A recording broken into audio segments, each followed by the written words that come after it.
Good evening. Lady Esther welcomes you to join the Screen Guild players in another brilliant Hollywood event. Red Book Magazine's annual award to the outstanding picture of 1945. Barry Fitzgerald is here in person to make the awards. But first, the play.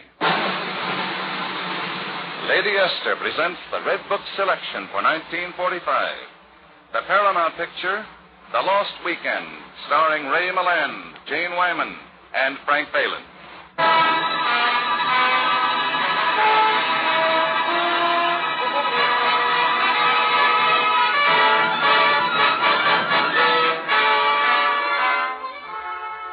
New York, 3rd Avenue. A warm October afternoon. Nat's Bar. A little place is almost empty. Almost, not quite.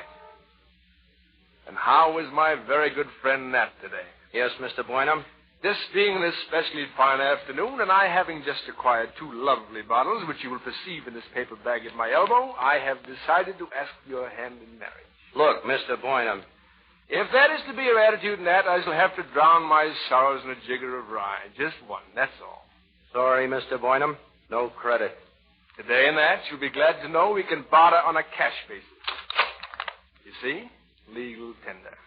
One straight ride. That was the idea. Okay, it's your funeral.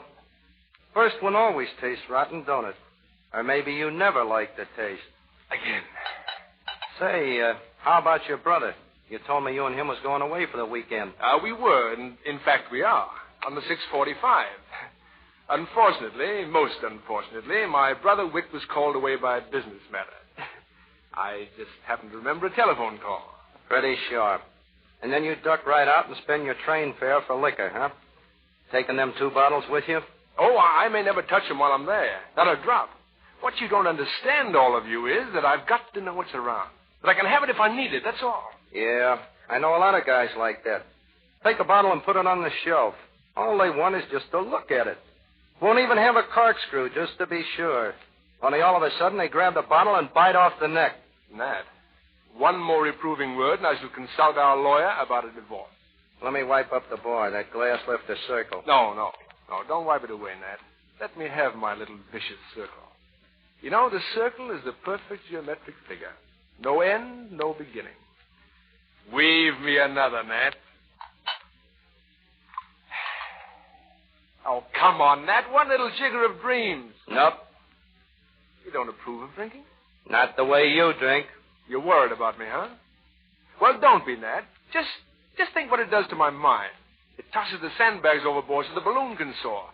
Suddenly I'm competent, supremely competent. I'm one of the great ones. I'm Michelangelo molding the beard of Moses. I'm Van Gogh painting pure sunlight. I'm Barrymore before the movies got him by the throat. I'm a hold-up man. I'm Jesse James's brothers. I'm all 3 of them. I'm W. Shakespeare. And out there, it's not 3rd Avenue any longer. It's the Nile, Nat. The Nile. And down it moves the barge of Cleopatra. Listen. Purple the sails, and so perfumed that the winds were lovesick with them. The oars were silver, which to the tune of lutes kept stroke, and made the water which they beat follow. Keep it up, Don. More lines and more. And more little circles on the bar. 3, 5, 8, 9. Till suddenly you realize it's late. Now grab your bottles and hurry home, but don't go in yet, Don. Look up there first. Look up. All your windows dark. Wick must have gone. Sure, he'd be mad enough to go away alone. But Helen may be around. Watch out she doesn't see us sneaking in. All right, you're in. Now lock the door. Slip the catch. So far, so good. No, wait a minute. Those bottles. You've got to hide one down. That's it, that's fine. In the ceiling light, in the metal bowl. Now set the other bottle by the chair and pull out the cork. And fill the glass. Nothing to stop you anymore, Don. Go on and drink. Drink. No one can see you. It's growing quite dark. Quite dark. Soon there won't be any light at all.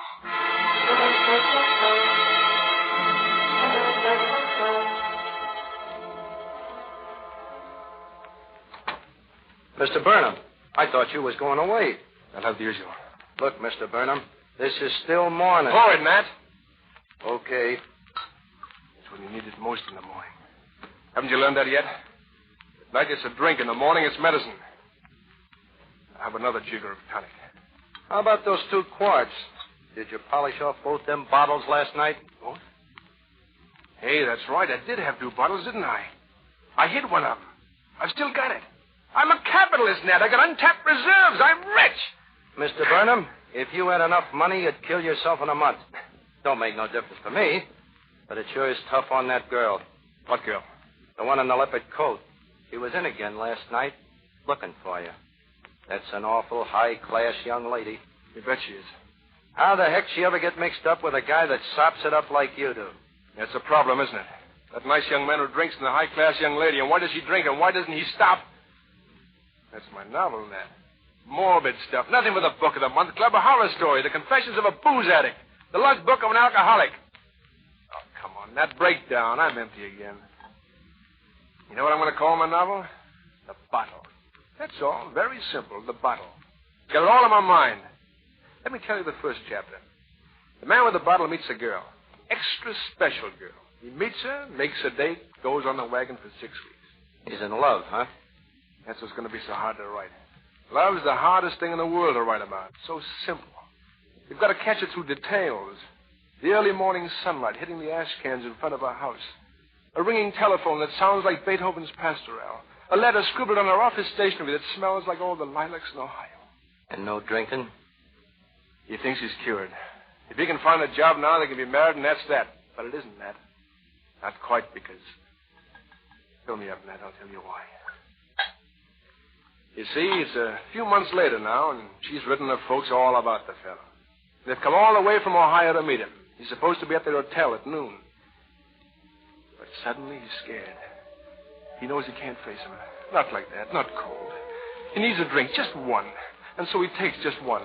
And then another, and then another. Then all of a sudden it's 5 o'clock and he's still there at home with his bottle. He's drunk. He's blind. And when the girl comes up to find out what's happened, that's how she finds him. Don, I understand. Of course I do. You were a little nervous about meeting my folks, so you took a few drinks. What of it? Most people drink a little. Sure. The lucky ones who can take it or leave it. But then there are the ones who can't take it and can't leave it either. Helen, what I'm trying to say is I'm not a drinker, I'm a drunk. Darling, we can go over this tomorrow. Right now... You've heard the facts, that's all there is to it. I've heard them, and they're not very pleasant. But they could be worse. After all, you're not an embezzler or a murderer. You can be cured. That has a familiar ring to it. There must be some reason why you drink. The right doctor can... I'm way ahead of the right doctor. I know the reason. The reason is me, what I am. Or rather, what I'm not. What aren't you that you want to be, Don? A writer. Silly, isn't it? Because I could be. I was. Until that guy started looking over my shoulder and whispering in a thin, clear voice like the E string on a violin. Don Burnham, he'd whisper. It's not good enough. How about a couple of drinks just to put it on its feet, huh? So I had a couple. That made all the difference. Suddenly I could see the whole thing. The tragic sweep of the great novel, beautifully proportioned. But before I could grab it and throw it down on paper, the drink would wear off and everything would be gone. And there was despair. And a drink that counterbalanced despair. One that counterbalanced the counterbalance. And that guy would be always at my shoulder. What guy? Who are you talking about? The other Don Burnham. There are 2 of us, you know. Don the writer and Don the drunk. I tried to break away from that other one a lot of ways. Once I even hocked my typewriter on board a gun. Yeah, still got the bullets. Don. I meant to do it on my 30th birthday, but that other Don wanted us to have a drink first. He always does. The gun went for 3 quarts of whiskey. The flop suicide of a flop writer. But you are a writer. You have every quality for it. Wit, imagination, pity. Oh, come on. Let's face reality. I'm 33. I've never done anything. I'm not doing anything. I never will do anything. 0, 0, 0. But you will. We'll straighten all this out. Helen, for your own good, you'd better go. Sit down. I'm going to make some coffee. Go on. Clear out. Clear out while you can. Because I've got a rival? Because you think you're in love with a bottle? You don't know me, Don. I'm going to fight and fight and fight. And don't try and argue. Bend down and be kissed.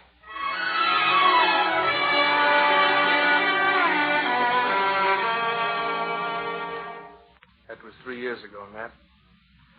That's a long time to keep fighting, to keep believing. A sanatorium, a health farm, a psychiatrist, nothing worked. And still she holds on. She knows she's clutching a razor, but she won't let go. 3 years of it. Yeah, and how does it come out? I don't know. I haven't figured that far. Want me to tell you? Well, one day your guy gets wise to himself and gets back that gun. Or if he's only got $1.10, he goes up to the top of the Empire State Building, way up on top, and then... Or he can do it for a nickel in the subway under a train like that. But what if Helen's right after all? He sits down and turns out something good, but good, and that pulls him up and snaps him out of it. This guy? Not from where I sit. Oh, you're wrong, Nat. I'm going to do it. That's why I didn't go on that weekend. See, this time I've got it, Nat. I'm going home. I'm going to write.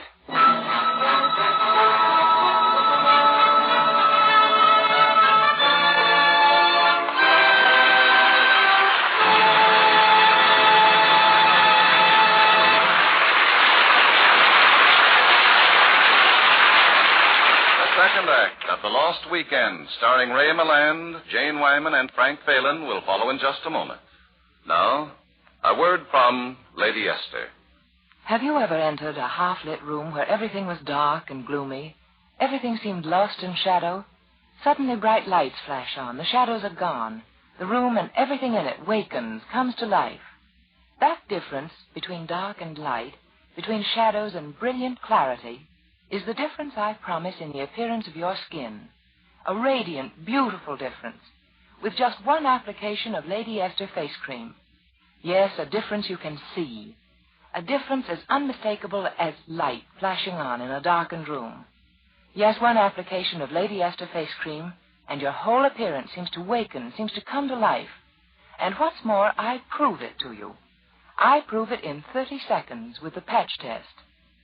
To make this test, just smooth a little Lady Esther face cream on one patch of skin, like one cheek. Wipe it off. Then compare that cheek with the other. See the difference for yourself.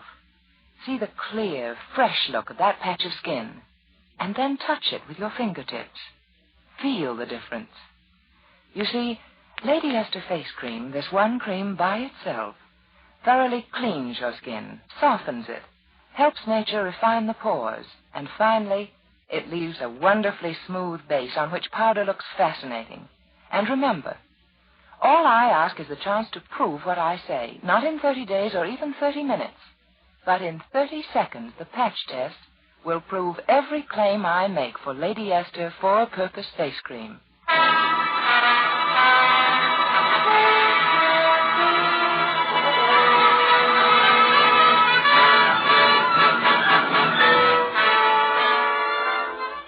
And now, Act 2 of The Lost Weekend.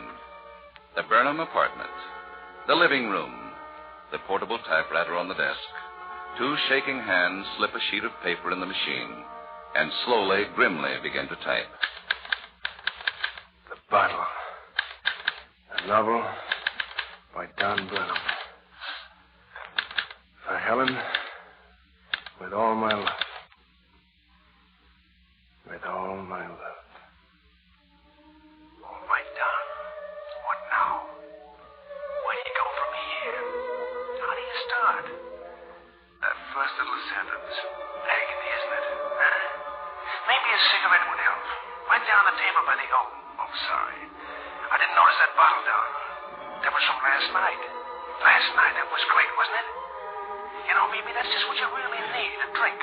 Just one. Just one drink to get you started. No, not that bottle. That's empty, remember? You want the other one, the one you hid. That's right, it might be in the closet, Don. It's worth a look. Not there? Then how about the kitchen? You know, the top shelf, the place you always trust at. No, must be in the living room. The bookcase. Don, back of those books. But it's got to be here. There's got to be somewhere you had another body. You know you did. Where'd you put it? You're not crazy. Where'd you put that other body? Hold it. Look up. Right over your head. The light fixture, Don. That's where you... Wait a minute. The door. Sure, you gotta lock the front door first. And slip the safety catch on. That's it. Now no one can get in. No one, Don. You're all alone. You're all alone and it's growing dark. It's growing dark again. It's growing dark.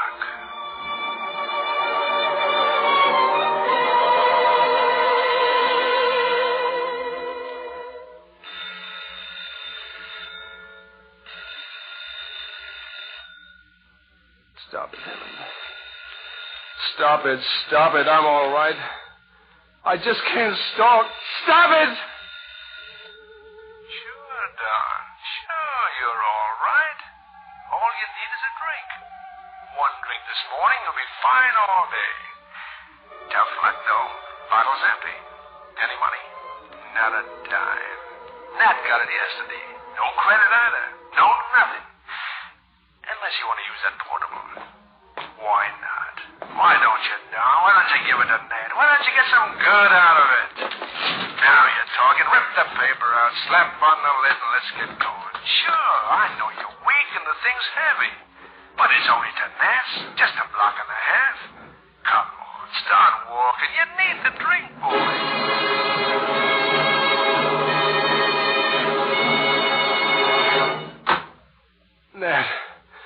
Nat. Mr. Boynham, what's the matter? Let me have one, Nat. I'm dying. Just one, please. I thought you were home writing that book. Oh, he tricked me. The same old dirty trick. Give me one, Nat. I'll pay you when I can. Just don't let me die here. No credit, and you know it. All right, so it's charity. I'm begging for you one, Nat. Just give me one. Yeah, one. One's too many, and 100's not enough. Here. Nat. That's all. Oh, please, I'll pay you. I'll let you have my typewriter. I'm no writer. You're the writer. Now go on home. Go home. And you better take something to quiet yourself. You're heading straight for the DT. I'm not. That's what they all say, until they start seeing the little animals. Oh, shut up. You know that stuff about pink elephants? That's the bunk. It's the little animals. Little tiny turkeys in straw hats. Midget monkeys coming through the keyholes. With one guy I know, it used to be beetles. Beetles crawling all over him in the dark. That's when it comes, you know, in the dark. Oh, stop it! Nat, please, just one. I'll die if you don't. You'll die if I do. Here, $5. But drink it up somewhere else. I don't want that kind of money here.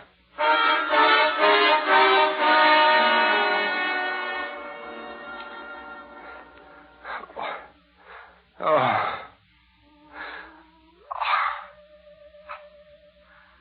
Don, come on, guy. Wake up. That's the trouble, isn't it, huh? You always have to wake up. Sort of grayish out, Don. What do you think? Dawn or dusk? What day is this, you suppose? Saturday? Nah, couldn't be. You couldn't have finished 2 bottles that soon. Sure, you had 2 bottles. That gave you the money, remember? Good old Nat. Nice guy, but all wrong. All that stuff about the dark, the little animals. Not to you, Don. It couldn't happen to you. Why, it's almost dark now and you're okay. Sure, yeah, sure. What's that? That sound? Seems to be coming from the wall. Yeah, there it is. That's strange. Right in the middle of the wall, a mouse. That's all it is. Wait. There's something else here. It's flying around. Watch yourself. Watch yourself. It's a bat. He's going after the mouse. He's got him, Don. He's got him. Look. There on the wall is blood. Blood.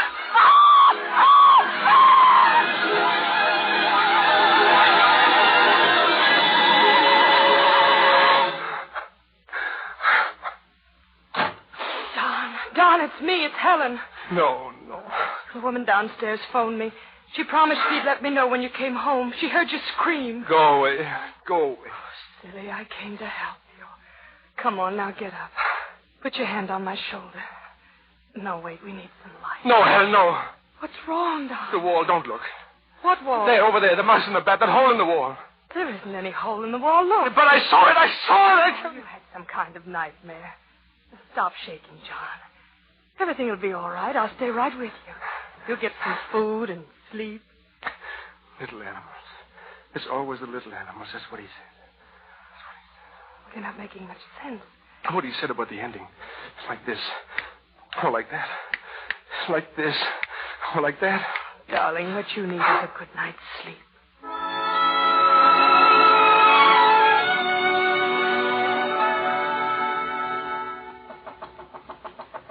Don, you awake yet?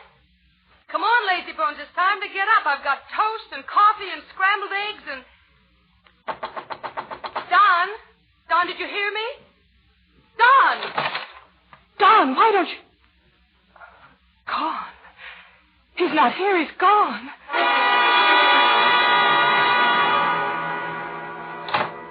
Yeah? Oh, good morning, miss. Excuse me. Did someone come in here this morning to pawn yes, there it is on the rack. That leopard coat. Huh? I want it back. It's mine. It's your coat. It's all right. He had my permission. How much did you give him? He didn't want any money. He wanted to swap it. For what? Something he hocked here a long time back. What? Gun.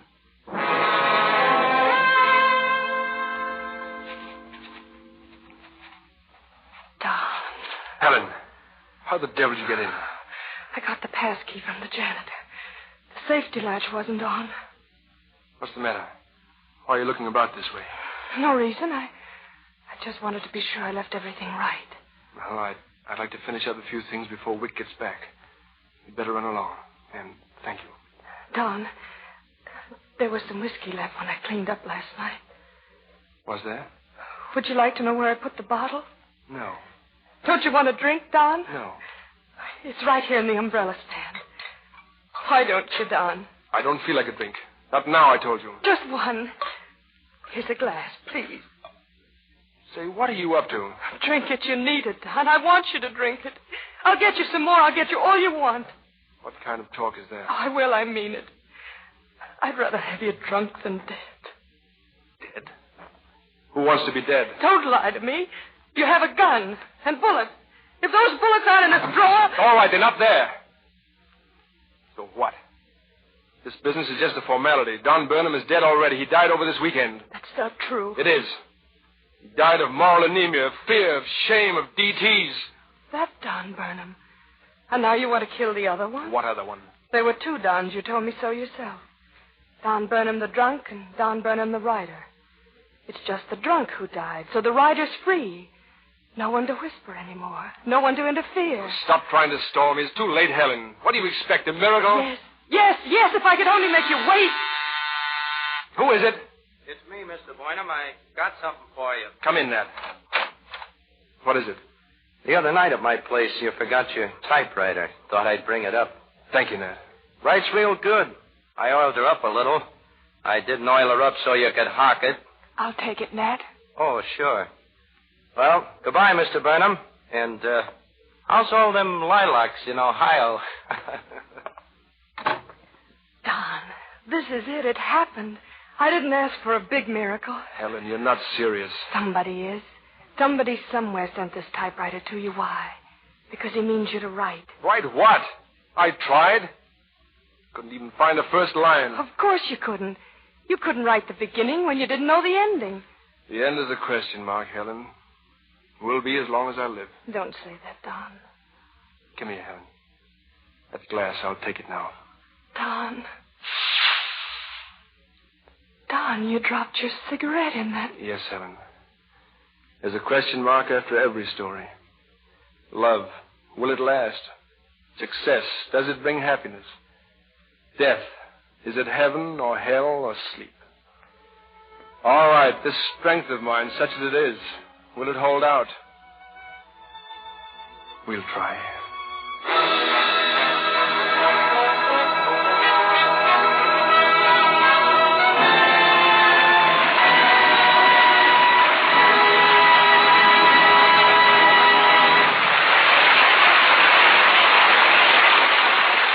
On behalf of the Motion Picture Relief Fund, thank you, Ray Milland, Jane Wyman, and Frank Faylen for your deeply moving performances.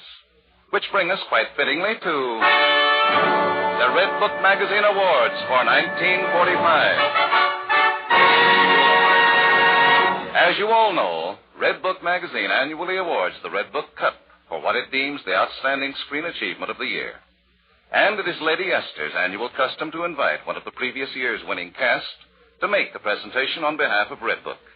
Last year's winner, of course, was Going My Way. And here in person is Barry Fitzgerald.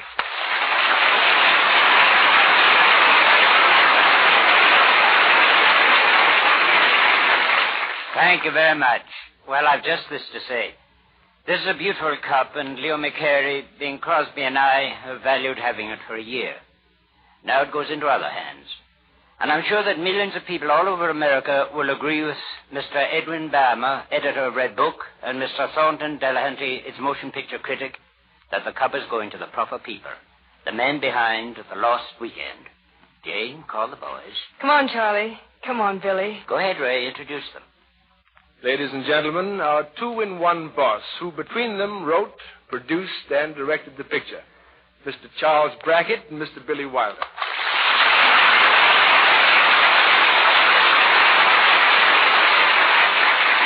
Ladies and gentlemen, this is an honor indeed. In accepting it, Mr. Wilder and I want to thank the people who made the picture possible. Charles Jackson for his brilliant novel, the Paramount front office for giving us the green light, you, Ray, and you, Jane, and the whole cast, John Seitz, the cameraman, Doane Harrison, the editor, Miklas Rocha for his magnificent music.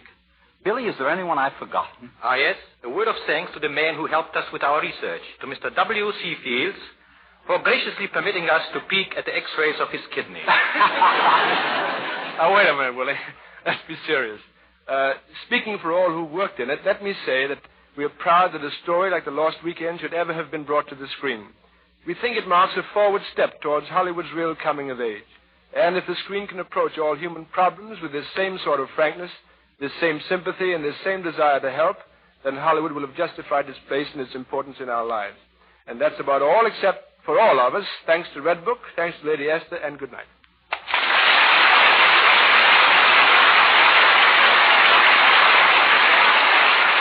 And now, before we tell you about next week's show, here's a word from one of America's best-known beauty authorities, Lady Esther. Do you know what many women have written me about Lady Esther Bridal Pink, my new shade of face powder? It's really very interesting. They say that Bridal Pink has a flattering effect on their features as well as their skin. They say it actually makes their features look smaller and daintier. It's true that Lady Esther Bridal Pink has certain fascinating qualities you won't find in any other powder shade. But I think the most important thing is the way Bridal Pink gives a softer, younger look to the skin. Why, some women tell me they look as much as 10 years younger the instant they apply Lady Esther Bridal Pink face powder. And it doesn't matter whether you're blonde or brunette, whether your hair is auburn or brown. Bridal Pink is intensely flattering to almost every skin it touches. Lady Esther face powder is so fine in texture, it completely covers and hides tiny lines. Even little freckles and other blemishes seem to disappear. Your skin takes on a smooth, flawless look. Try this tomorrow for a real thrill. First, apply Lady Esther face cream. Wipe it off. Then apply Lady Esther Bridal Pink face powder. What a radiant new face you'll present to the world. Remember, Lady Esther four-purpose face cream, Lady Esther Bridal Pink face powder.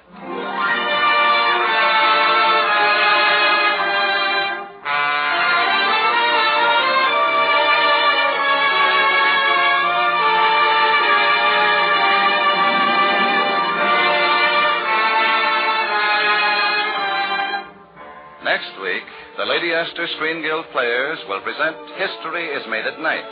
It will star Virginia Bruce and Paul Lucas. Be sure to listen. The Lost Weekend was presented through the courtesy of Paramount Pictures, whose current release is The Stork Club, starring Betty Hutton. Jane Wyman appeared through the courtesy of Warner Brothers, producers of Night and Day. Ray Milland can soon be seen in the Paramount picture Kitty. Frank Faylen will soon be seen in the Paramount production The Blue Dahlia. You save enough on the largest size jar of Lady Esther face cream to buy a box of Lady Esther face powder. So remember, ask for the largest size. Music on tonight's program was arranged and conducted by Wilbur Hatch. This is Truman Bradley speaking for Lady Esther. Thank you, and good night. This is CBS, the Columbia Broadcasting System.